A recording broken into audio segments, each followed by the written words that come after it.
কিয়ামতের আগে সপ্তাহখানিক আগে যে মারা গেছে, যার বডিটা হয়তো এখনো পচে নাই, সেও উঠবে। আবার লক্ষ লক্ষ বছর আগে সেই যে আদম আলাইহিস সালামের ছেলে হাবিলকে হত্যা করেছিল কাবিল, হাবিল হচ্ছে পৃথিবীর প্রথম নিহত মানব, তার কবরের জিন্দেগিটা বড্ড লম্বা, তিনিও উঠবেন।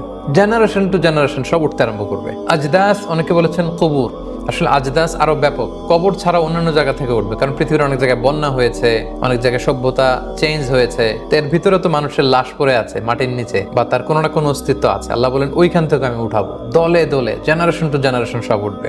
উঠে কি বলবে? ক্বালু ইয়া ওয়াইলানা মান বা'আসানা মিন মারকাদিনা, কে আমাদেরকে উঠালো? সবাই অদ্ভুত, মানে কি যে হয়েছে, কে আমাদেরকে উঠালো? হাজার হাজার মানুষ এটা বলতে আরম্ভ করবে। প্রশ্ন করে তারা নিজেরাই বলবে যখন হুশ ফিরে আসবে, আরে তাই তো, ওই যে নবীরানা বলতো যে একদিন নাকি বিশাল সাউন্ড এসে সিঙ্গার ফুৎকারে সবাইকে উঠানো হবে, বিচার করা হবে, আজকে তো বোধহয় ওই দিন। এই যে নাস্তিকরা যারা আল্লাহ বিশ্বাস করেন, আখিরাতে বিশ্বাস করেন, ওই দিন হুশ ফিরে পাবে। হায় রে,